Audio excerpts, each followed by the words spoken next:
Donnerschlag. Gedankenanstoß und Inspiration.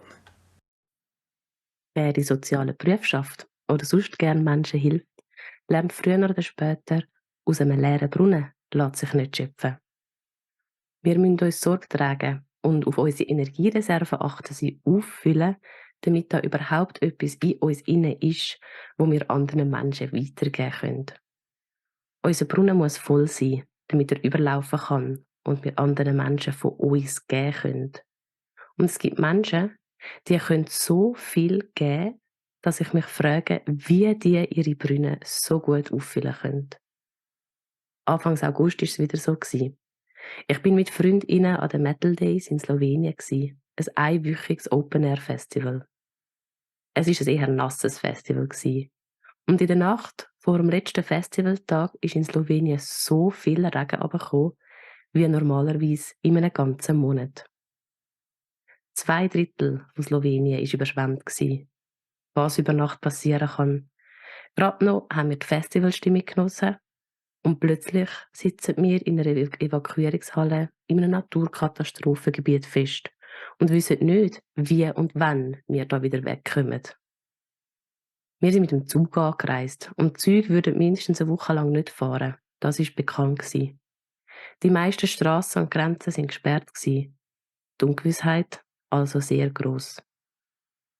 Wo dann ein Freund von einer meiner Gefährtinnen geschrieben hat, er käme uns holen, habe ich das zuerst nicht glauben können. Wer fährt dann bitte an einem Wochenende mit dem Auto 800 Kilometer von Zürich auf Velenje in Slowenien und wieder zurück, um eine gestrandete Freundin und ihre Gespänli dort holen? Aber tatsächlich, er hat sich 2 weitere Freunde und 3 Autos geschnappt und sie sind uns 7 holen gekommen.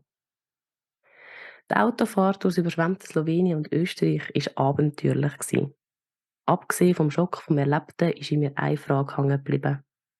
Wer macht spontan so etwas?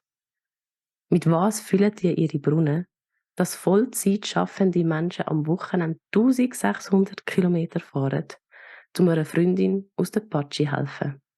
Und ich glaube, der Schlüssel liegt in dem Wort, wo jetzt schon ganz häufig vorgekommen ist. Freundschaft. Den Brunnen zu füllen ist eben nicht eine Ego-Aufgabe, sondern die Verantwortung der Gemeinschaft. Ich glaube, diese Menschen erleben die Gemeinschaft in der Familie und ihren Freundschaften, wo sie stark genug nähren, dass sie ausnahmsweise auch mal für andere sehr tief aus ihrem Brunnen schöpfen können. Auch wenn er nachher vermutlich zuerst mal ziemlich leer war. Wenn ich im Austausch mit Menschen stehe, die mit dem Christentum oder seinen Kirchen gebrochen haben, fällt mir immer wieder etwas auf. Die Menschen haben die kirchlichen Institutionen und ihre Inhalte hinter sich gelassen. Meistens, weil sie von anderen Menschen missbräuchlich gegen sie eingesetzt worden sind.